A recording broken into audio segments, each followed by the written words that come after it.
والله يدعو إلى دار السلام.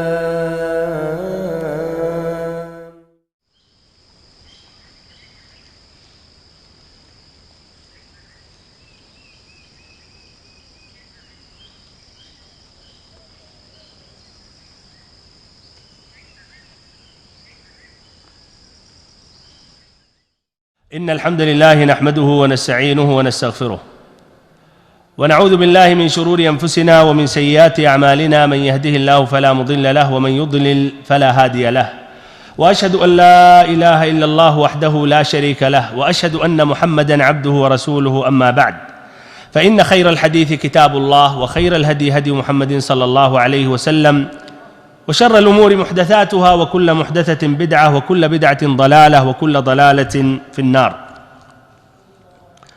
سبحانك اللهم لا علم لنا إلا ما علمتنا إنك أنت العليم الحكيم. اللهم علمنا ما ينفعنا وانفعنا بما علمتنا وزدنا علما نافعا وعملا صالحا يا رب العالمين. اللهم ارزقنا العلم النافع والعمل الصالح. اللهم حبب إلينا الإيمان وزينه في قلوبنا وكره إلينا الكفر والفسوق والعصيان واجعلنا من الراشدين. ساری تعریفیں اللہ رب العالمین کے لیے ہیں، اور مکمل ترین پورے طور پر درود و سلام اس کے رسول، اس کے حبیب، ہمارے امام، ہمارے سردار محمد صلی اللہ علیہ وسلم پر، آپ کے آل پر، آپ کے اصحاب پر، اور اس پر جس نے قیامت تک آپ کا راستہ اختیار کیا اور آپ کی ہدایت سے راہ یاب ہوا. اور اللہ رب العزت سے دعا کرتا ہوں کہ ہم سبھی کا انہی میں شمار ہو جنہوں نے آپ صلی اللہ علیہ وسلم کا راستہ اختیار کیا اور آپ کی ہدایت سے راہ یاب ہوئے. آمین یا رب العالمین. واجب الاحترام بھائیوں، معزز ساتھیوں، عزیز بچوں اور ہماری ماؤں اور بہنوں، آج بروز جمعہ 3 جمادی الاولیٰ سن 1437 ہجری موافق 12 فروری سن 216 عیسوی، شمائل النبی صلی اللہ علیہ وسلم، یہ کتاب جو امام ترمذی رحمہ اللہ کی ہے، اس کتاب کی شرح کا آغاز کر رہا ہوں اس مسجد یا اس جامع الامیر سلطان بن عبدالعزیز رحمہ اللہ. انشاءاللہ آپ اس سلسلہ واری دروس سے بے حد مستفید ہوں گے، اور کیوں نہیں مستفید ہوں گے جبکہ اس کا تعلق نبی اکرم رسول اقدس محمد صلی اللہ علیہ وسلم کی ذات سے ہے، آپ کے اخلاق سے ہے، آپ کے صورت سے ہے، آپ کی سیرت سے ہے. اور آپ صلی اللہ علیہ وسلم سے بہتر نہ افضل اس دنیا میں کوئی آیا ہے نہ کوئی آئے گا. تو بھائیو اور محترم ساتھیو، آپ صلی اللہ علیہ وسلم کی ذات، آپ کے اخلاق، آپ کے خصال، آپ کی صفات، یہ سب سے بہتر اور سب سے اونچا اور بلند پایا مقام پر فائز ہے. آپ صلی اللہ علیہ وسلم تمام دنیا والوں کے لیے، تمام انس و جن کے لیے آپ قدوہ بنا کر بھیجے گئے. بھائیو اور محترم ساتھیو، تو یہ کتاب شمائل النبی صلی اللہ علیہ وسلم جو امام ترمذی رحمہ اللہ کی ایک مشہور کتاب ہے، اسی کتاب کی تشریح، شرح انشاءاللہ کرتا رہوں گا اس مسجد میں. غالباً واللہ اعلم 2 سال لگ سکتے ہیں، بلکہ اس سے زیادہ بھی لگ سکتے ہیں. اور بھائیو، علم کا میدان کچھ طویل ہوتا ہے، یا علم کا راستہ، اور اس کے لیے جو وقت دیا جاتا ہے وہ بھائیو کافی وقت دینے کے بعد پھر کچھ علم حاصل ہوتا ہے انسان کو، بندے کو. بھائیو اور محترم ساتھیو، ادھر شاید ایک سوال ذہن میں آئے کہ کیا وجہ ہے کہ اسی کتاب کو منتخب کیا گیا، یا اسی موضوع شمائل النبی صلی اللہ علیہ وسلم اس کو اختیار کیا گیا. تو بھائیو اور محترم ساتھیو، اس کا جواب یہ ہے کہ آج سے 7 سال پہلے تقریباً، اور یہی جمادی الاولیٰ ہی کا مہینہ تھا، 20 جمادی الاولیٰ سن 1430 ہجری موافق 15/5/2009 میں نے سیرت النبی صلی اللہ علیہ وسلم پر دروس دینا میں نے شروع کیا تھا، اور پہلا درس جامع الفاروق غبیرہ میں دیا گیا، اور پھر 2 سال کے بعد جا کر یہ درس مکمل ہوا. وہاں میں نے اسی وقت ارادہ کر لیا کہ اب سیرت النبی صلی اللہ علیہ وسلم کے بعد یہ شمائل النبی صلی اللہ علیہ وسلم پر بإذن اللہ عز و جل میں درس دوں گا۔ سیرت النبی صلی اللہ علیہ وسلم پر 63 درس مکمل ہو چکے، اور اس میں بھائیو عبرت اور سبق کی جو باتیں ہیں یہ تمام چیزیں نبی صلی اللہ علیہ وسلم کے متعدد مواقف اور واقعات سے جوڑا گیا۔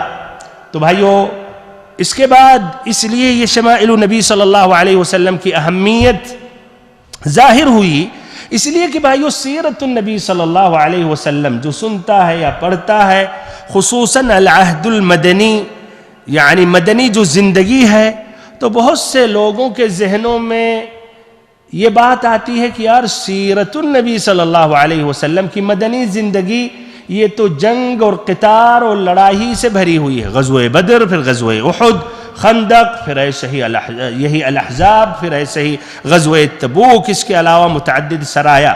اور اس نقطے کو کفار، دشمنان اسلام، نبی صلی اللہ علیہ وسلم کے دشمن اس کو ابھارتے ہیں، اور جب آدمی کو علم نہیں ہوتا ہے تو اس چکر میں آ جاتا ہے۔ یہ شبہ ابھارتے ہیں کہ ارے دیکھو تمہارے نبی صلی اللہ علیہ وسلم نے جو اسلام کو پھیلایا وہ تلوار کے زور سے اور قوت سے، اور آپ صلی اللہ علیہ وسلم صحابہ کرام خون کے پیاسے تھے، ان کو مارنا، قتل کرنا، فساد، خراب، بربادی کرنا، کھیت فصلوں کو برباد کرنا، گھروں کو گرانا، ایسے ہی درخت، کھجور کے درخت یا اور درخت کو کاٹنا، نقصانات پہنچانا، یہ مقصد تھا۔ اب ظاہر بات ہے بھائیو، جس کو پہلے سے علم نہ ہو تو ان چکروں میں آ سکتا ہے۔ ایک محب رسول صلی اللہ علیہ وسلم بھی اس دھوکے میں واقع ہو سکتا ہے۔ جبکہ بھائیو اور محترم ساتھیو، اسلام کی راز یا پھیلنے کی وجہ ہے وہ خود اسلام میں یہ قوت ہے، قرآن میں قوت ہے، نبی صلی اللہ علیہ وسلم کی سنت میں قوت ہے، آپ کی سیرت میں قوت ہے، اور بھائی اور محترم ساتھیو یہ فطرت کے مطابق اور موافق ہے، جس کی وجہ سے لوگ اسلام میں داخل ہوتے ہیں۔ تو اصل قوت جو اسلام ہے اسی میں وہ قوت ہے، اس لیے دین حق ہے، یہ دین فطرت ہے۔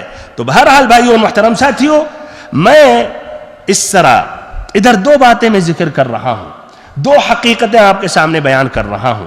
پہلی حقیقت یہ تو میں نے سیرت النبی صلی اللہ علیہ وسلم کے درس نمبر 61 میں ذکر کیا تھا، ایک مرتبہ پھر اختصاراً بیان کر رہا ہوں۔ اس کے بعد ایک حیرت انگیز ایک حقیقت بیان کر رہا ہوں، جس سے بھائیو اس کی وضاحت ہو جائے گی کہ سبحان اللہ، یہ بات یا یہ وہم، یہ خیال، یہ شبہ کہ نبی صلی اللہ علیہ وسلم صرف لڑتے ہی رہے اور قتال ہی کرتے رہے، یہ حقیقت میں غلط ہے۔ تو بھائی اور محترم ساتھیو، پہلی حقیقت جس کی وضاحت کر رہا ہوں وہ یہ ہے کہ نبی اکرم صلی اللہ علیہ وسلم نے جو جنگیں لڑیں، جو آپ نے قتال کیا، جو جہاد کیا، اس کا مقصد کبھی بھی یہ نہ تھا کہ برباد کیا جائے، تباہ کیا جائے، قتل و غارت کیا جائے، یا مسلمان یا نبی صلی اللہ علیہ وسلم مثلا خون کے پیاسے تھے اور اس طرح قتل کرتے تھے جس طرح ایک درندہ، ایک بھائیو ایک جانور، جنگلی جانور جو گوشت کھاتا ہے، کود پڑتا ہے، اپنے شکار میں نوچنے لگتا ہے، کاٹنے لگتا ہے، ایسی شکل یا ایسی یہ بات نہیں تھی۔ بھائیو اور محترم ساتھیو، کیوں؟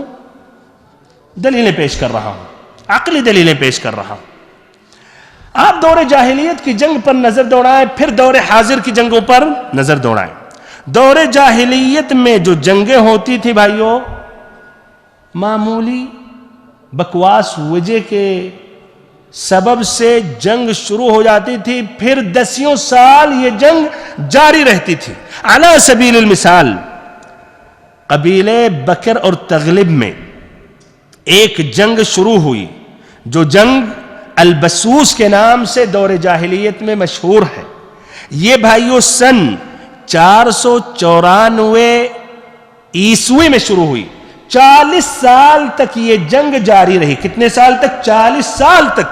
اور یہ 40 سال کے درمیان 70,000 لوگ قتل کر دیے گئے، 70,000۔ اور جبکہ یہ بھائیو یہ دونوں قبیلے حقیقت میں آپس میں جا کر آگے ملتے ہیں، اور وجہ جانتے ہیں؟ وجہ یہ تھی کہ بکر قبیلے کی ایک خاتون جس کا نام البسوس تھا، اور اسی کے نام سے اس جنگ کا نام بھی البسوس ہو گیا، وہ زیارت کے لیے نکلی تو اس کی اونٹنی دوسرے قبیلہ تغلب کی طرف چلی گئی اور ان کے پانیوں میں سے اس اونٹنی نے پی لیا، جس کی وجہ سے تغلب والوں نے اس اونٹنی کو قتل کر دیا۔ یہی ایک اونٹنی کو قتل کرنے کی وجہ سے، یہ بھی نہیں کہ ایک آدمی کی وجہ سے، ایک بچہ یا ایک عورت، ایک اونٹنی کو قتل کرنے کی وجہ سے بھائیو دونوں قبیلوں میں جنگ 40 سال تک جاری رہی۔ عربوں کے اندر ایک خصلت یہ تھی، اس کو اچھی کہیں یا بری کریں یا بری کہیں، وہ ہار نہیں مانتے تھے، کسی کے سامنے نہیں جھکتے تھے، قتل ہو جائیں، برباد ہو جائیں، کوئی پرواہ نہیں کرتے تھے۔ 40 سال تک اس طرح یہ جنگ جاری رہی۔ بھائیو اور محترم ساتھیو، نبی صلی اللہ علیہ وسلم کو مدینہ آنے سے پہلے اوس اور خزرج ان کے درمیان جانتے کتنے سال تک جنگ جاری رہی؟ کتنے سال تک؟ ہاں بھائیو کتنے سال تک؟ ہاں 100 سال تک۔ 100 سال تک نبی اکرم رحمت للعالمین کی وجہ سے وہ متفق اور متحد اور بھائی بھائی ہوئے۔ اس سے پہلے 100 سال تک کوئی حل نہیں نکلا بھائیو آپس میں، جبکہ یہ بھی آپس میں رشتہ دار ہیں اور آگے جا کر یہ بھی ملتے ہیں۔ تو بھائی اور محترم ساتھیو، یہ دور جاہلیت کی جنگ کی بات کر رہا ہوں۔ پھر دور حاضر، اللہ المستعان، دور حاضر تو آپ کے سامنے ہے، اخبار سنتے رہتے ہیں، سیریا ہی کا حال دیکھ لیں، اللہ المستعان۔ اب تک 2 ملین سے زائد قتل ہوئے ہیں اور جو زخمی ہوئے ہیں، کتنے ملین جو بھائیوں وطن سے باہر بیچارے پناہ طلب کر رہے ہیں، کوئی سمندر میں ڈوب کے مر رہا ہے، کوئی جاڑے سے مر رہا ہے، کوئی غربت میں مر رہا ہے۔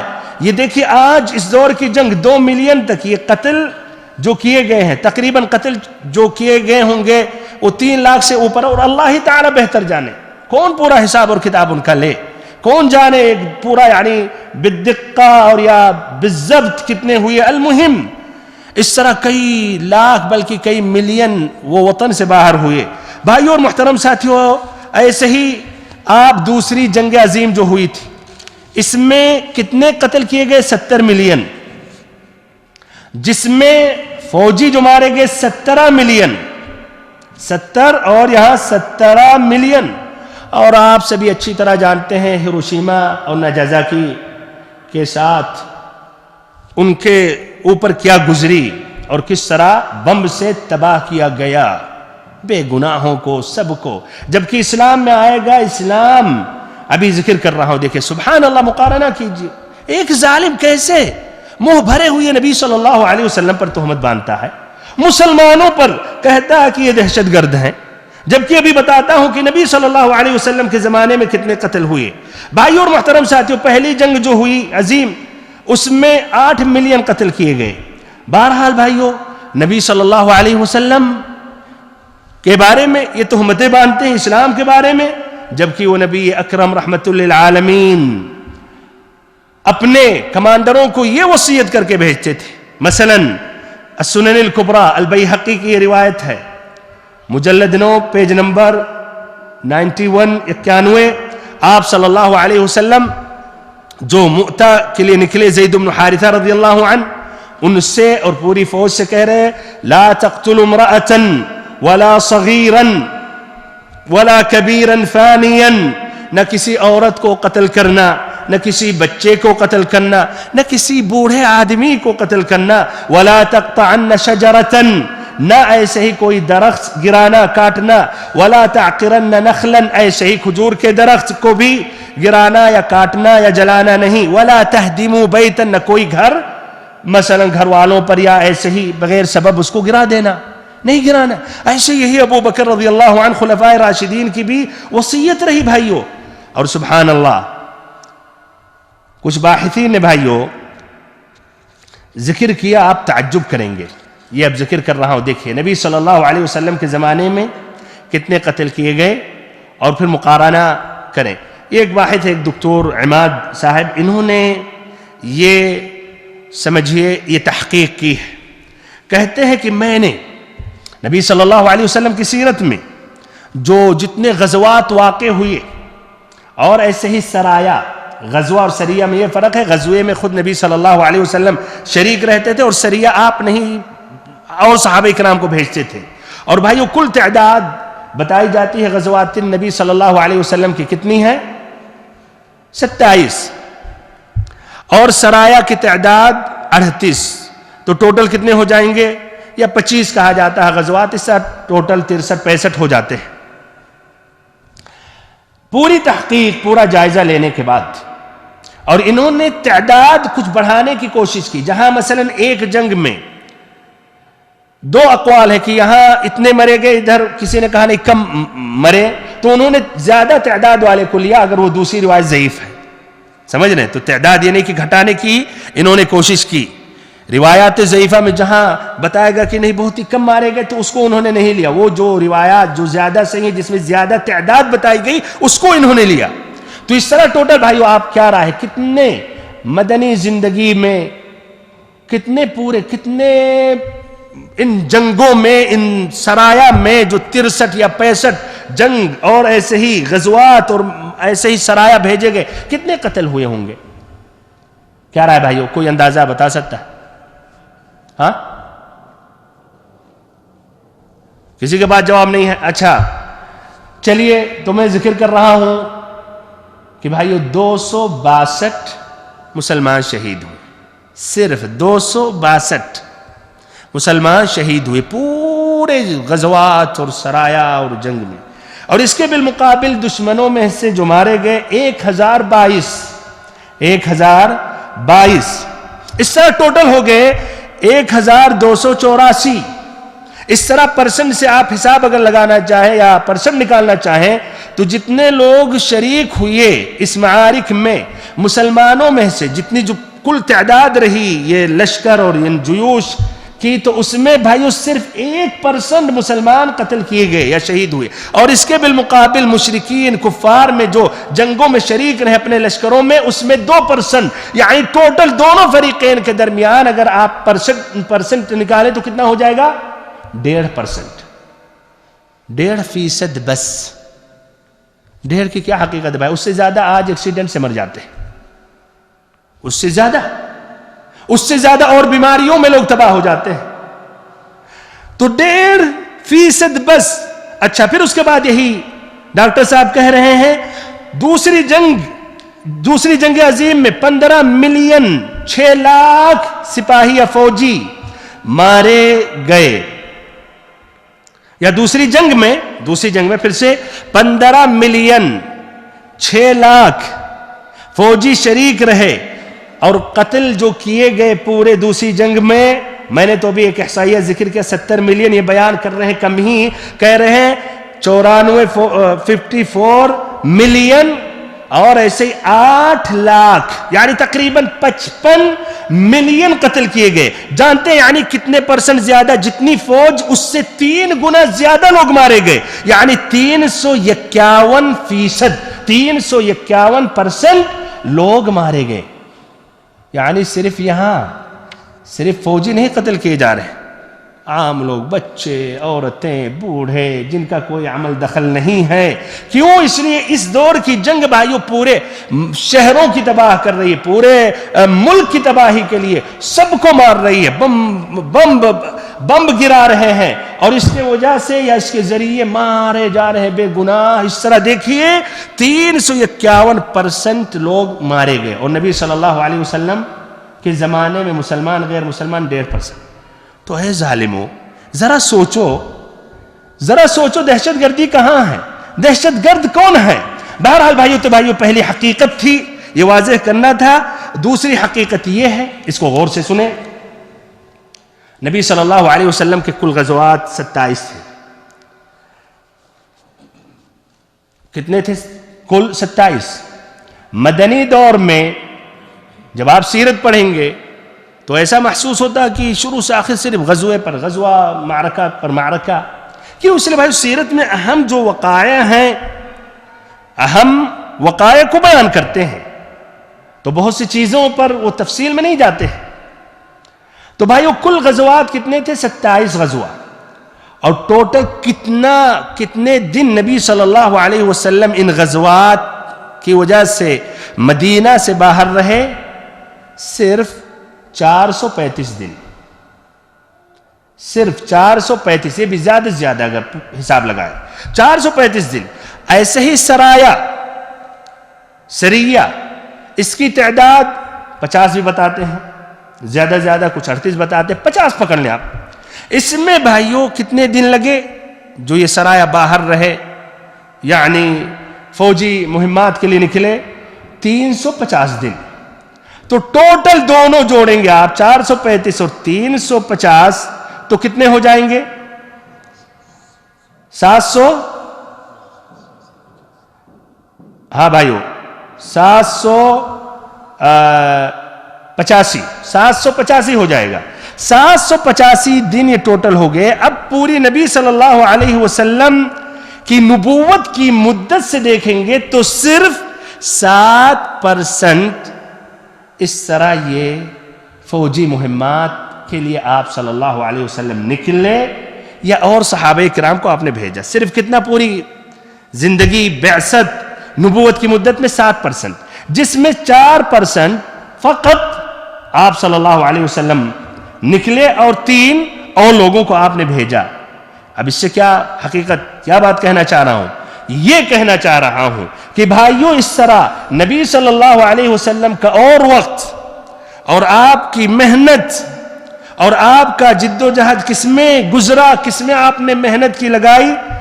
وہ جوانب اقتصادی امور میں، سیاسی امور میں، تعلیم و تربیت میں، دعوتی میدان میں، لوگوں کو سمجھانے میں، ایسے ہی اجتماعی سوشل امور میں، ایسے ہی عبادات میں.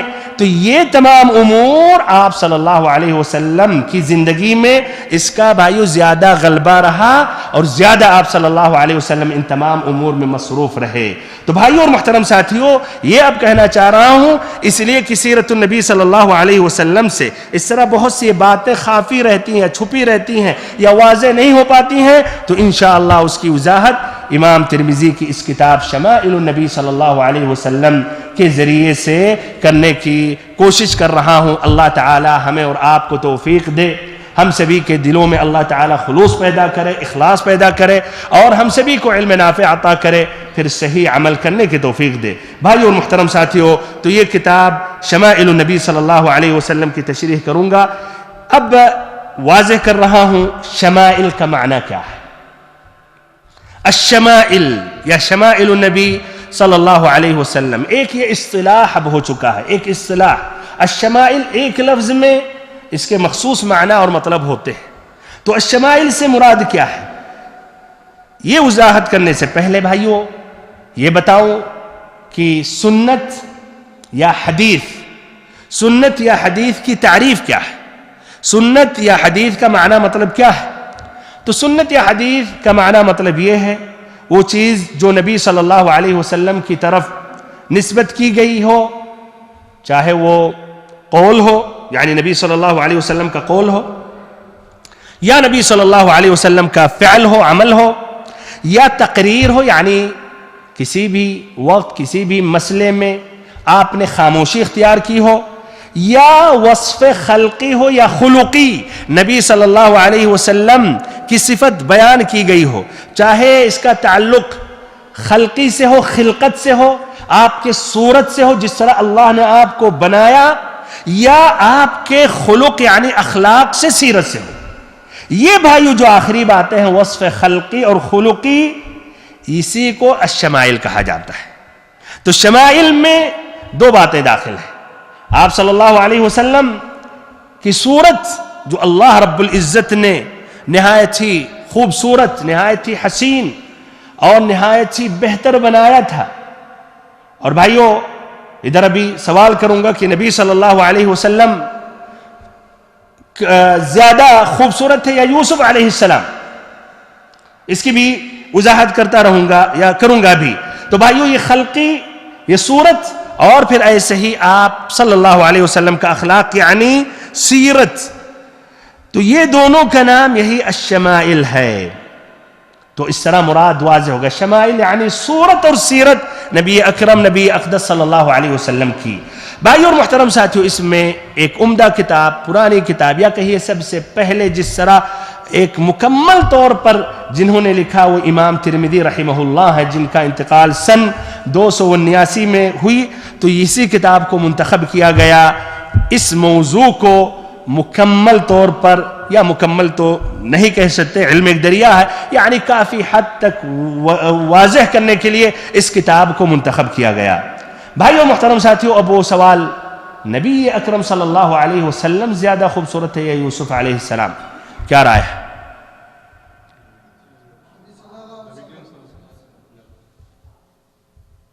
کیا رائے بھائیو؟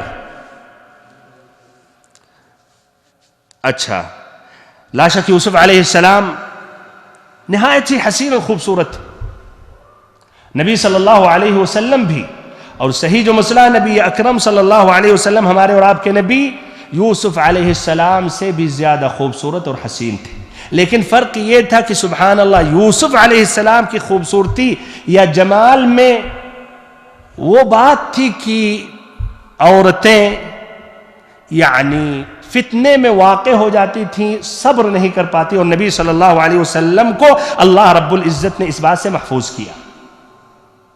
بھائی اور محترم ساتھیو، اب یہ شمائل النبی صلی اللہ علیہ وسلم یہ پڑھنے یا اس درس میں یا اس دروس میں حاضر ہونے کا فائدہ کیا ہے؟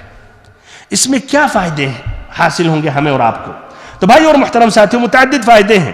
ان فوائد میں سے پہلا فائدہ یہ ہے کہ ہمیں اور آپ کو، سننے والوں کو، تمام بھائیوں کو اس بات کی معرفت حاصل ہوگی کہ اللہ تعالیٰ نے نبی اکرم صلی اللہ علیہ وسلم کو جو عزت و تکریم بخشی اور آپ صلی اللہ علیہ وسلم کو بلند پایا اخلاق پر فائز کیا، اس کی وضاحت اچھی طرح ہوگی۔ اللہ تعالیٰ نے فرمایا سورۃ القلم آیت نمبر 4 میں، وَإِنَّكَ لَعَلَى خُلُقٍ عَظِيمٍ، کہ اللہ کے نبی بے شک آپ صلی اللہ علیہ وسلم بلند پایا اخلاق پر فائز ہیں۔ ایسے بھائیو، نبی کریم صلی اللہ علیہ وسلم کہ یہ شمائل پڑھنے سے عملی زندگی یا عملی تفسیر قرآن مجید کی واضح ہو جاتی ہے، اور عائشہ رضی اللہ عنہا کی اس بات کی سچائی واضح ہو جاتی ہے جنہوں نے کہا تھا جب ان سے پوچھا گیا کہ کیف کان خلق النبی صلی اللہ علیہ وسلم، کہ نبی صلی اللہ علیہ وسلم کا اخلاق کیسا تھا، تو انہوں نے کہا کان خلقہ القرآن، کہ نبی صلی اللہ علیہ وسلم کا اخلاق کیسے تھا؟ قرآن کی طرح، جس طرح قرآن ہے ویسے ہی نبی صلی اللہ علیہ وسلم کا اخلاق۔ اس کا کیا معنی؟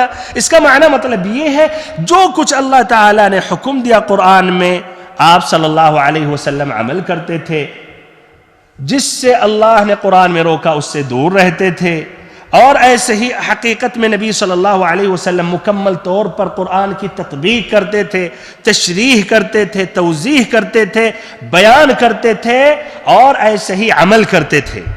دوسرا فائدہ بھائیو یہ ہے تاکہ ہم اور آپ کوشش کریں کہ وہ اخلاق حمیدہ، وہ اخلاق فاضلہ، وہ عمدہ اخلاق، بلند پایا اخلاق جو اللہ تعالیٰ نے نبی صلی اللہ علیہ وسلم کو عطا کیا تھا، ہم بھی وہی اخلاق اپنے اندر لانے کی ہم کوشش کریں، اور نبی صلی اللہ علیہ وسلم کی اقتداء کریں، اور آپ صلی اللہ علیہ وسلم کی اتباع کریں۔ آپ صلی اللہ علیہ وسلم کے یہ اخلاق کے شمائل اس لیے نہیں پڑھا جاتا ہے ٹائم پاس کرنے کے لیے، یا وقتی طور پر مزہ لینے کے لیے، یا اس وقت بس درود و سلام پڑھنے کے لیے نہیں، تاکہ ہم بھی عمل کریں۔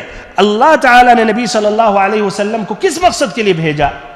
فرمایا رب العزت نے سورۃ الاحزاب آیت نمبر 21 میں، لَقَدْ كَانَ لَكُمْ فِي رَسُولِ اللَّهِ أُسْوَةٌ حَسَنَةٌ لَقَدْ كَانَ لَكُمْ فِي رَسُولِ اللَّهِ أُسْوَةٌ حَسَنَةٌ لمن كان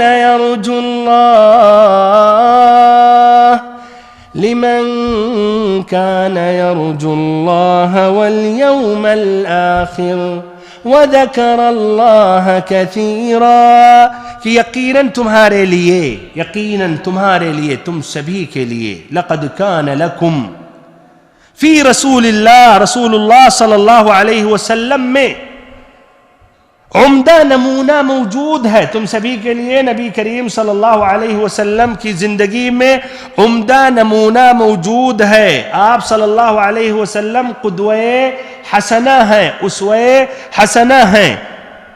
لمن کان یرجو اللہ والیوم الآخر، ہر اس شخص کے لیے جسے اللہ اور روز آخرت کی توقع ہے یا توقع رکھتا ہے. وذکر اللہ کثیرا، اور اللہ تعالیٰ کا بکثرت ذکر کرتا ہے. ابن کثیر رحمہ اللہ اس آیت کریمہ کی تفسیر میں کہتے ہیں هذه الآیة الکریمہ اصل کبیر فی التأسی برسول اللہ صلی اللہ علیہ وسلم فی اقوالہ وافعالہ واحوالہ، کہ یہ آیت کریمہ ایک بہت بڑا اصل، اساس، ایک ضابطہ، ایک قاعدہ ہے کہ نبی صلی اللہ علیہ وسلم کی اقتداء اور اتباع کی جائے آپ کے اقوال میں، آپ کے افعال میں، ایسے ہی آپ کے مختلف احوال اور شؤون اور امور میں. بھائی اور محترم ساتھیوں، تو نبی اکرم صلی اللہ علیہ وسلم ہم سبھی کے قدوہ حسنہ ہے، بہترین نمونہ ہے، بہترین مثال ہے، جن کی اطاعت ہم سبھی پر واجب ہے اور ایسے ہی ان کی اتباع فرض ہے. اللہ تعالیٰ فرماتا ہے سورۃ النور آیت نمبر 54 میں وَإِن تُطِيعُوهُ تَهْتَدُوا، کہ اگر تم نبی صلی اللہ علیہ وسلم کی اطاعت کرو تو تمہیں ہدایت ملے گی. یعنی ہدایت تو تمہیں اسی وقت ملے گی جب رسول صلی اللہ علیہ وسلم کی اطاعت کرو گے. ایسے ہی فرمایا رب العزت نے سورۃ النساء آیت نمبر 80 میں مَن يُطِعِ الرَّسُولَ فَقَدْ أَطَاعَ اللَّهَ، جس نے رسول کی اطاعت کی تو اس نے حقیقت میں اللہ کی اطاعت کی. ایسے ہی فرمایا رب العزت نے سورۃ آل عمران میں آیت نمبر 31 میں قُلْ إِن كُنتُمْ تُحِبُّونَ اللَّهَ فَاتَّبِعُونِي، اگر تم لوگ اللہ سے محبت کرتے ہو تو ہماری اتباع کرو. یحببکم اللہ، اللہ تعالیٰ تم لوگوں سے محبت کرنے لگے گا. ویغفر لکم ذنوبکم، اور تمہارے گناہوں کو بخش دے گا. واللہ غفور الرحیم، اللہ رب العزت مغفرت کرنے والا نہایت ہی مہربان ہے. تیسرا فائدہ یہ ہے کہ ہم سبھی پر نبی صلی اللہ علیہ وسلم یا نبی صلی اللہ علیہ وسلم پر ایمان لانا ہم سبھی پر فرض ہے. ایسے ہی آپ سے محبت کرنا یہ بھی لازمی ہے، بلکہ نبی صلی اللہ علیہ وسلم کی محبت کو اولاد، بچے، ایسے ہی والدین، اہل و عیال، تمام دنیا والوں کی محبت پر مقدم کرنی چاہیے، بلکہ اپنی نفس سے بھی زیادہ محبت کرنی چاہیے نبی صلی اللہ علیہ وسلم سے. اور حقیقت میں آپ صحیح معنوں میں، صحیح طریقے سے اس طرح آپ صلی اللہ علیہ وسلم پر ایمان نہیں لا سکتے، نہ محبت کر سکتے، جب تک نہ نبی صلی اللہ علیہ وسلم کے شمائل آپ کے صورت اور آپ کی سیرت سے واقف نہ ہو. اس وقت بندے کا ایمان بڑھتا ہے، محبت بڑھتی ہے، اور مزید نبی صلی اللہ علیہ وسلم کو سچا سمجھتا ہے جب آپ صلی اللہ علیہ وسلم کے اخلاق اور صفات اور سیرت مبارکہ، سیرت مطہرہ سے واقف ہوتا ہے. چوتھا فائدہ بھائی اور محترم ساتھیو یہ ہے کہ نبی اکرم صلی اللہ علیہ وسلم کی زندگی، آپ کی یہ شمائل، آپ کی سیرت مطہرہ، یہ بھائیوں تمام مسلمانوں کے لیے یہ دستور زندگی ہے. اگر ہم کو بلندی چاہیے اور ایسے عزت چاہیے اور ایسے ہی ہمیں عزت کے ساتھ زندگی گزارنی ہے، تو بھائیوں اور محترم ساتھیوں ضروری ہے کہ ہم نبی صلی اللہ علیہ وسلم کے اخلاق اور سیرت اور ایسے ہی آپ کے شمائل سے واقف ہو جائیں اور آپ کو اپنا نمونہ بنائیں. ورنہ بھائیوں نتیجہ کیا ہے؟ جس طرح کہ آج نئے نسل کے نوجوان، نئے نسل کے مسلمان، ان کے قدوہ، ان کے رہبر، ان کے قائد کچھ اور ہیں بھائیوں. یا تو فٹ بال کے کوئی پلیئر ہیں، یا تو اعوذ باللہ کوئی ناچنے والے ہیں، یا کوئی گانے والے ہیں، یا کوئی ایکٹر ہے، یا کوئی فلمی اسٹار ہے. ایسے لوگ جو حقیقت میں اخلاقی اعتبار سے گھٹیا ہوتے ہیں، برے ہوتے ہیں، ان کو اپنا بہترین نمونہ بنایا ہوا ہے. تو بھائیو اور محترم ساتھیو، اگر ہم والدین، باپ، ماں، ایسے ہی بلکہ علماء اسلام، دعات اللہ، اگر انہوں نے نبی صلی اللہ علیہ وسلم کے اس اخلاق اور شمائل کو عام نہیں کیا تو بھائیو یہی نتیجہ ہوگا کہ ہمارے نوجوان کسی اور کو اپنا قدوہ حسنہ بنائیں گے. تو یہ ضروری ہے بھائیو تاکہ بھائیوں جو نئی نسل جو عقائد میں، عبادات میں، آداب و اخلاق میں جو صحیح راستے سے بھٹک رہی ہے، وہ ان راستوں کو چھوڑ کر صحیح راستے پر آ جائے اور نبی صلی اللہ علیہ وسلم کی زندگی سے وہ دستور، نبی صلی اللہ علیہ وسلم کی زندگی کو دستور بنا کر نبی صلی اللہ علیہ وسلم کی اقتداء کرے۔ ابن القیم رحمہ اللہ کہتے ہیں زاد المعاد میں مجلد 1 پیج نمبر 36 میں، فاللہ سبحانہ علق سعادت الدارین بمتابعته، کہ اللہ رب العزت نے دنیا اور آخرت دونوں کی سعادت کو نبی اکرم صلی اللہ علیہ وسلم کی متابعت اور اتباع سے جوڑ دیا ہے، منحصر کر دیا ہے۔ وجعل شقاوت الدارین فی مخالفته، اور دنیا اور آخرت دونوں کی بدبختی، شقاوت نبی صلی اللہ علیہ وسلم کی مخالفت میں رکھ دی ہے۔ فلأتباعه الهدى والأمن والفلاح والعزة والكفاية والنصرة والولاية والتأييد وطيب العيش في الدنيا والآخرة، تو جو نبی صلی اللہ علیہ وسلم کی اتباع کرتے ہیں ان کے لیے اللہ تعالیٰ نے ہدایت رکھی ہے، امن، شانتی، ایسے ہی فلاح، کامیابی، عزت، اور ایسے ہی نصر اور فتح، اور ایسے ہی محبت، اور ایسے ہی مدد اور خوشگوار زندگی دنیا اور آخرت دونوں میں۔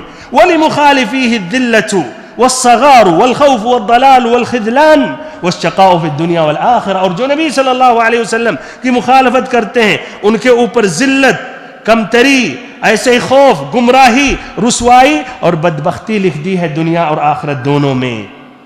پانچواں فائدہ، تاکہ ہم اللہ تعالیٰ کی عبادت کریں نبی اکرم صلی اللہ علیہ وسلم پر بکثرت درود و سلام پڑھ کر۔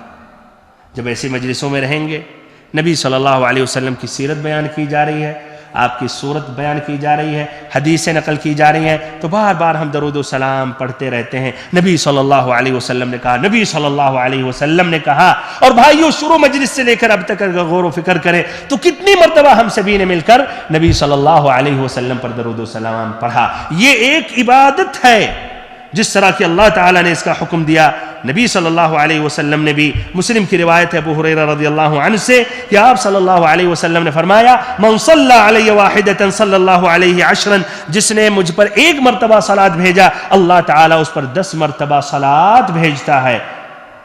اللہ تعالیٰ کی رحمتیں نازل ہوتی ہیں، اللہ تعالیٰ ان کا ذکر کرتا ہے اپنے پاس ملأ الاعلی میں۔ چھٹا فائدہ اور آخری فائدہ جو ادھر میں نے صرف منتخب کیا ہے یا اسی پر اختصار کیا ہو، یہ ہے بھائیو کہ تاکہ آج جو ہم سنتے ہیں ہر کوئی دعویٰ کرتا ہے کہ میں نے نبی صلی اللہ علیہ وسلم کو خواب میں دیکھا، تاکہ آپ تحقیق کر سکے کہاں تک اس نے نبی صلی اللہ علیہ وسلم کے حقیقی شکل کو دیکھا ہے، یا وہم میں جا کر شیطان نے اس کو دھوکہ دے دیا اور شیطان نے دوسری شکل اختیار کر کے، وہ شیطان آیا تھا اس لیے شیطان دوسری شکل اختیار کر کے خواب میں آ سکتا ہے، حقیقی شکل نبی صلی اللہ علیہ وسلم کے اختیار نہیں کر سکتا۔ اور یہ بھائیو اس شمائل میں، یہ دروس میں آئیں گے، بلکہ آخری جو باب ہے اسی کے بارے میں ہے۔ تو بھائی اور محترم ساتھیو، تو اس طرح ہم تمیز کر سکتے ہیں، فرق کر سکتے ہیں کہ کس آدمی کا خواب سچا تھا، جو نبی صلی اللہ علیہ وسلم کا جو حلیہ مبارک ہے اس کے مطابق تھا، اور کس کا جھوٹا خواب تھا۔ اور خاصتاً یہ کب پتہ چلے گا؟ جب ہم نبی صلی اللہ علیہ وسلم کی صفات خلقیہ، صورت کے متعلق، آپ کی خلقت کے متعلق جب بات واضح کی جائے گی، وہ سمجھنے کے بعد یہ ہم فرق کر سکتے ہیں۔ بھائیو اور محترم ساتھیو، عزیز بچوں اور ہماری ماں اور بہنوں، اس کے بعد میں ذکر کر رہا ہوں اس کتاب کا نام کیا ہے اور اس کتاب کے اہم ممیزات کیا ہیں، حدیثوں کی تعداد یہ بیان کر رہا ہوں۔ تو سب سے پہلے بھائیو، اس کتاب کا نام شمائل النبی صلی اللہ علیہ وسلم ہے۔ شمائل النبی صلی اللہ علیہ وسلم ہے، جس طرح کی ان مؤلف نے یہ نام ذکر کیا، ایسے ہی اختصاراً کہا جاتا ہے الشمائل، اختصاراً الشمائل۔ اور یہ اہل علم کا یہ طریقہ رہا، بڑی کتابوں کا اختصار کر دیتے ہیں، مثلا فتح الباری الفتح، میزان الاعتدال المیزان، تہذیب التہذیب التہذیب، تقریب التہذیب التقریب الی آخرہ۔ ایسے ہی کچھ لوگوں نے الشمائل کے ساتھ المحمدیہ کا لفظ اضافہ کیا تو الشمائل المحمدیہ ہو گیا۔ یہ بھی اپنی جگہ معنی کے اعتبار سے صحیح ہے اور اس میں کوئی حرج نہیں ہے۔ بھائی اور محترم ساتھیوں، اس کتاب میں 400 سے زائد حدیثیں ہیں، اور یہ جو اس کے محقق یا جو شرح کیے ہیں اس کتاب کی الشیخ عبد الرزاق بن عبد المحسن البدر، انہوں نے اپنی کتاب میں جو ترتیب سے حدیثوں کو انہوں نے مرقم کیا تو اس طرح 415 حدیثیں 415 حدیثیں ہیں 415 حدیثیں بھائیو 56 ابواب میں اس طرح امام ترمذی نے تقسیم کیا ہے، یا اس کو اس شمائل کو واضح کرنے کے لیے انہوں نے 56 باب باندھا ہے۔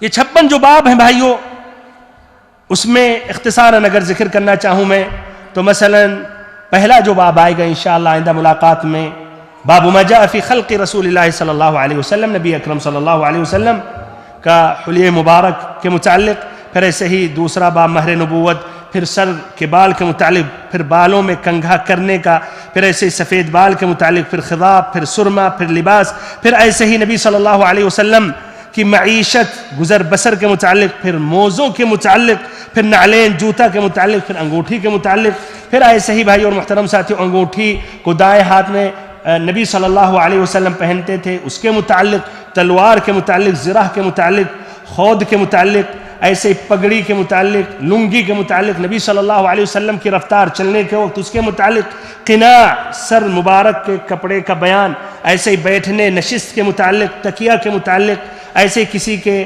سہارے ٹیک لگانا، ایسے ہی کھانا تناول فرمانے کے متعلق، روٹی کے متعلق۔ سبحان اللہ، دیکھیں صحابہ کرام کس طرح انہوں نے ایک ایک باریکیاں نبی اکرم صلی اللہ علیہ وسلم کی نقل کی، اور محفوظ ہے بھائی، اور کسی بھی نبی کے بارے میں اس کا یعنی 5% یا 1% بھی کوئی نقل کر دے۔ سبحان اللہ، جس طرح کی تمام انبیاء کے دین منسوخ ہو گئے، صرف نبی صلی اللہ علیہ وسلم کا دین باقی، تو ایسے آپ کی پوری سیرت، پوری زندگی، پورا اخلاق، صورت سیرت پورا محفوظ، آپ دیکھ سکتے ہیں گویا اپنے آنکھوں سے مشاہدہ کر رہے ہیں، ہے کہ نہیں بھائیو؟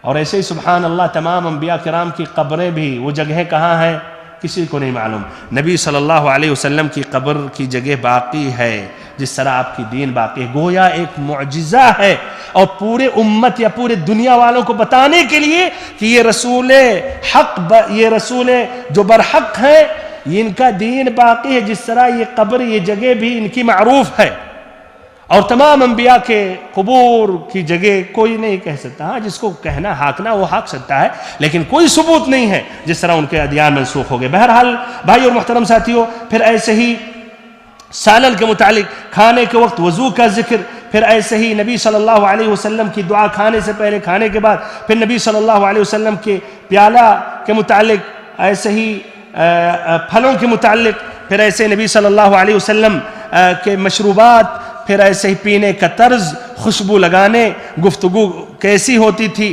ہنسنے، مزاح اور دل لگی، ایسے ہی اشعار کہنے کا انداز، رات کے وقت گفتگو کرنے، ایسے سونے کے متعلق، عبادات کے متعلق، چاشت کی نماز، تطوع کی نمازوں کے متعلق، روزے کے متعلق، قراءت قرآن کے متعلق، نبی صلی اللہ علیہ وسلم کے رونے کے متعلق، ایسے ہی آپ کے بستر کے متعلق، آپ کے تواضع اور انکساری کے متعلق، ایسے آپ کے اخلاق، آپ کے حیا، ایسے ہی سینگی لگوانے کے متعلق، ایسے ہی نام اور القاب، ایسے ہی گزر بسر، عمر شریف، وفات، وراثت، ایسے ہی آخری جو باب ہے آپ صلی اللہ علیہ وسلم کو خواب میں دیکھنے کے متعلق۔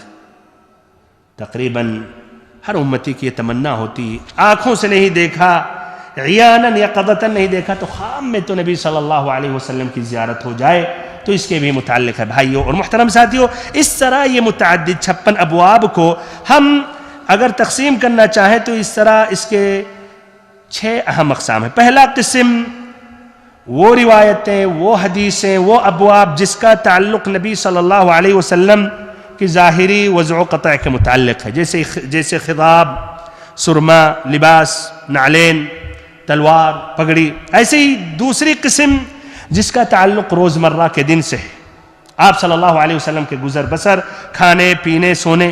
ایسے ہی تیسری قسم وہ ابواب، وہ روایتیں جس کا تعلق نبی صلی اللہ علیہ وسلم کی اجتماعی امور سے، سوشل لائف کے متعلق، جیسے خوشبو لگانا، بات چیت، ہنسنا، ایسے ہی مزاح کرنا۔ چوتھی قسم وہ روایتیں، وہ ابواب جس کا تعلق آپ کی عبادات سے ہیں، جیسے قراءت قرآن، رونا، حیا، تطوع، روزہ، نوافل، چاشت کی نمازیں۔ ایسے ہی پانچویں قسم وہ روایتیں، وہ حدیثیں جس کا تعلق آپ کی ذات شریفہ سے ہے، آپ کے ناموں کے متعلق، آپ کی عمر شریف کے متعلق، آپ کی وفات، آپ کے میراث۔ ایسے ہی اس کے بعد نمبر 6، نبی صلی اللہ علیہ وسلم کو خواب میں دیکھنے کے متعلق کہاں تک ممکن ہے، نہیں ممکن ہے، اور یہ اس کی اس وقت وضاحت کی جائے گی۔ بھائیو، یہ ایک خطرناک دروازہ ہے جس سے بہت سے لوگ گمراہ ہوئے، جس سے بہت سے لوگوں کو شیطان نے گمراہ کیا۔ نئی نئی عبادتیں، ذکر و اذکار، درود و سلام کے صیغے، عیدیں بتا کر شیطان گیا اور خوش ہو رہے کہ نبی صلی اللہ علیہ وسلم نے بتایا ہے، جبکہ آپ صلی اللہ علیہ وسلم یہ دنیا کو نہیں چھوڑے جب تک اللہ تعالیٰ نے آپ کے ذریعے دین کو مکمل نہیں کیا۔ تو کیسے ہو سکتا خواب میں آپ کو کوئی خاص دعا بتائی جائے، خاص ذکر، خاص نمازیں؟ ناممکن ہو سکتا۔ اللہ تعالیٰ فرماتا ہے اليوم اکملت لکم دینکم واتممت علیکم نعمتی ورضیت لکم الاسلام دینا، سورۃ المائدہ آیت نمبر 3، کہ آج کے دن ہم نے تمہارے لیے تمہارے دین کو مکمل کر دیا اور اپنی نعمت پوری کر دی، اور اسلام کو دین کے حیثیت سے ہم نے پسند کر لیا۔ پھر آخری میں 2 حدیثیں بیان کرتے ہیں اس کتاب کے آخری میں امام ترمذی رحمہ اللہ، جس میں نبی صلی اللہ علیہ وسلم کی طرف جھوٹ بولنے کی وعید، گویا اشارہ ہے کہ الحمدللہ صحیح حدیثوں پر اکتفا کرو، وہ سبھی کے لیے کافی ہے، من گھڑت واقعات اور ایسے ہی حدیثوں سے اجتناب کرو۔ بھائی اور محترم ساتھیو، اس کتاب کا مقام اور رتبہ کیا ہے، اس کے بارے میں اہل علم کیا کہتے ہیں؟ تو بھائیو اور محترم ساتھیو، حقیقت میں امام ترمذی کو یہ شرف حاصل ہوئی کہ تقریباً سب سے پہلے اس طرح انہوں نے ایک جامع، ایک مکمل نبی اکرم صلی اللہ علیہ وسلم کی شمائل پر انہوں نے ایک مستقل علیحدہ ایک کتاب لکھی، جبکہ ان سے پہلے نبی صلی اللہ علیہ وسلم کے اخلاق اور شمائل اور کتابوں میں پائی جاتی تھی، مثلا صحیح امام بخاری میں، ترمذی میں، ایسے ہی مسلم میں، اس سے پہلے اور کتابوں میں، لیکن مستقل امام ترمذی نے اس طرح انہوں نے لکھا۔ ان کی تعریف کئی اہل علم نے کی ہے، مثلا ابن کثیر رحمہ اللہ کہتے ہیں، جن کی وفات سن 774 میں ہوئی، کہتے ہیں اپنی کتاب شمائل الرسول میں قد صنف الناس في هذا قديما وحديثا كتبا كثيرة مفردة وغير مفردة ومن أحسن من جمع في ذلك فأجاد وأفاد الإمام أبو عيسى محمد بن عيسى ابن ثورة الترمذي أفرد في هذا المعنى كتابه المشهور بالشمائل، کہ ان سے پہلے لوگوں نے تالیف کی مستقل یا اور کتابوں میں یہ شمائل داخل تھے، لیکن ان میں جو سب سے بہتر یا ان میں جو بہتر جنہوں نے لکھی اور پھر انہوں نے بہتر لکھا وہ امام ترمذی رحمہ اللہ، جن کی کتاب مشہور ہے الشمائل سے۔ ایسے ہی الملا القاری رحمہ اللہ، جن کا انتقال سن 1014 میں ہوا، اپنی کتاب جمع الوسائل فی شرح الشمائل۔ ایسے ہی المناوی رحمہ اللہ، جن کا انتقال سن 1031 ہجری میں۔ ان کے علاوہ اور بھی کئی اہل علم نے ذکر کیا۔ بھائی اور محترم ساتھیوں، یہ اہل علم نے اس کتاب کی تعریف کے ساتھ ساتھ اس کی خدمتیں بھی انہوں نے کی۔ تو مثلاً کئی لوگوں نے الشمائل المحمدیہ یا شمائل النبی صلی اللہ علیہ وسلم کی تشریح کی۔ عربی زبان اور فارسی زبان میں جو اس کے ایک محقق ہیں عبدہ علی کوشک ذکر کرتے ہیں، وہ 72 شرح سے واقف ہوئے ہیں۔ 72 کتابیں 72 مؤلفین کا، جنہوں نے شمائل النبی صلی اللہ علیہ وسلم کی تشریح کی، کم سے کم یعنی جو 72، اس کے علاوہ اور بھی کتابیں ہوں گی جو غیر معروف ہوں گی جنہوں نے تشریح کی۔ ایسے بھائیو نمبر 2، اس کی خدمات میں کچھ لوگوں نے اس کا اختصار بھی کیا، اور اس میں 15 کتابوں کا ذکر کرتے ہیں یہ محقق شیخ عبدہ علی کوشک کہ یہ اس طرح 15 کتابیں ان کو ملی، اس سے واقف ہوئے، جس میں اس کتاب کا اختصار کیا گیا۔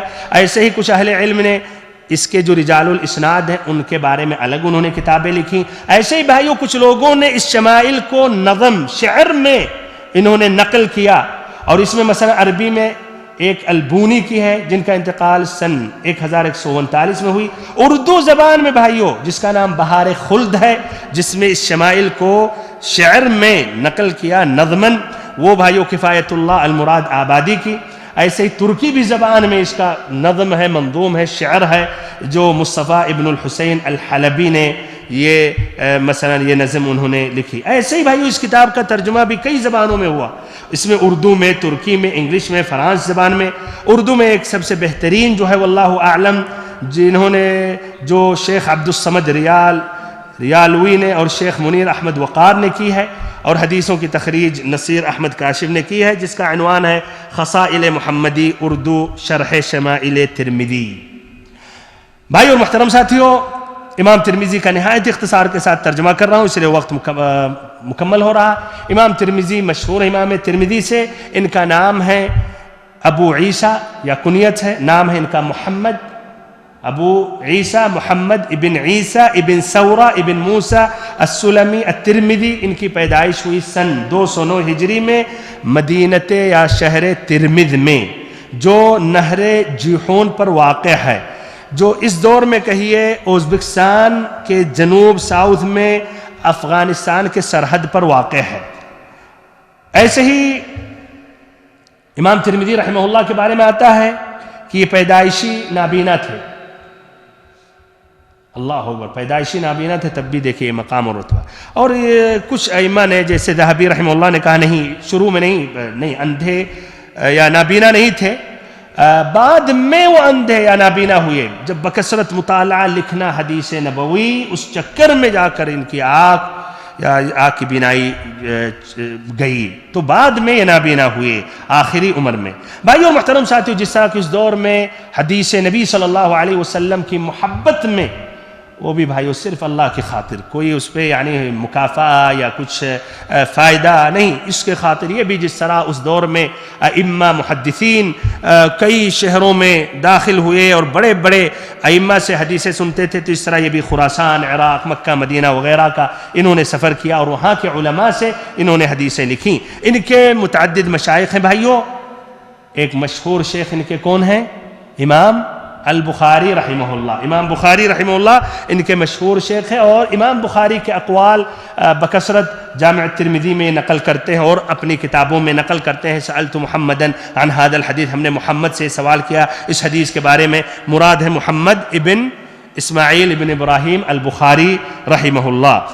ایسے ہی امام بخاری کے علاوہ اور بھی کئی شیوخ ہیں. ان شیوخ میں سے بھائیوں کچھ ایسے بھی شیوخ ہیں جو امام بخاری کے بھی وہ شیوخ رہے ہیں، جس طرح کی قتیبہ ابن سعید، محمد ابن بشار، اسحاق ابن راہوی. ان کے تلامید کی بھی تعداد کافی ہے. ان میں سے بھائیوں ایک محمد ابن محبوب المروزی ہیں، جو جامع الترمذی روایت کرتے ہیں امام ترمذی سے. ایسے ہی بھائیوں الہیثم ابن کلیب الشاشی رحمہ اللہ، جو اس کتاب الشمائل یا شمائل النبی صلی اللہ علیہ وسلم کی روایت اور نقل کرتے ہیں. علماء کرام نے، ائمۃ الاسلام نے ان کی کافی تعریف کی.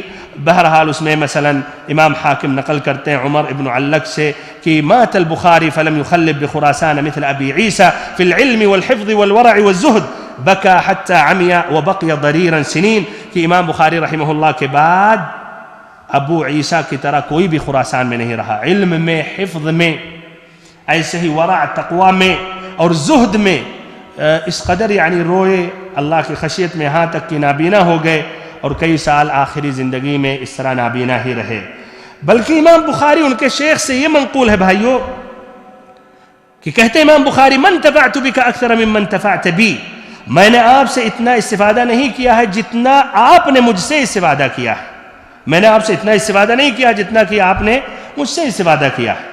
بھائی اور محترم ساتھیو، اس طرح امام بخاری نے ایک حدیث اپنے صحیح میں روایت کی ہے الترمذی سے روایت کرتے ہیں. بھائی اور محترم ساتھیو، قوت حافظہ یہ تو مشہور تھے تمام ائمہ، اسی لیے اس کے متعلق واقعات ذکر کرنے کی ضرورت نہیں. ان کے مؤلفات بہت ہیں کتابیں. اس میں سے سب سے مشہور کون سی کتاب؟ سنن الترمذی کے نام سے جو مشہور ہے، جو الجامع ہے، مشہور ہے سنن الترمذی سے. ایسے ہی بھائیو یہی الترمذی کے بارے میں، جامع الترمذی کے بارے میں کہتے ہیں امام ترمذی صنفت هذا الكتاب وعرضته على علماء الحجاز والعراق وخراسان فرضوا به، کہ میں نے اس کتاب کی تالیف کی، پھر میں نے پیش کیا علماء حجاز، علماء عراق، خراسان، تو سب نے اقرار کیا، اعتراف کیا، خوش ہوئے، یعنی تسلیم انہوں نے کیا کہ یہ عمدہ کتاب ہے۔ وَمَنْ كَانَ هَذَا الْكِتَابُ فِي بَيْتِهِ فَكَأَنَّمَا فِي بَيْتِهِ نَبِيٌّ يَتَكَلَّمُ، اور جس کے گھر میں یہ کتاب موجود ہے تو گویا اس کے گھر میں ایک نبی ہے جو بات کر رہا ہے، یا وہ نبی خطاب کر رہا ہو۔ بھائی اور محترم ساتھیوں، اس کے علاوہ اور بھی اس کتاب کی اہمیت ہے، لیکن دوسری کتاب شمائل النبی صلی اللہ علیہ وسلم، تیسری کتاب العلل، ایسے چوتھی کتاب الزہد، پانچویں کتاب الاسماء والکنى۔ بھائی اور محترم ساتھیوں، ان کا انتقال ہوا اپنے ہی شہر میں ترمذ میں سن 279 ہجری میں۔ اللہ تعالیٰ ان پر اور تمام محدثین، علماء اسلام، ائمۃ الاسلام پر رحم فرمائے، اور ہم سب پر بھی رحم فرمائے، اور ہم سبھی کو توفیق دے کہ ان کے علوم، ان کے ذخیرے سے ہم فائدہ اٹھائیں۔ آمین رب العالمین، وصلی اللہ وسلم وبارک ونعم علی عبدک و رسولک محمد۔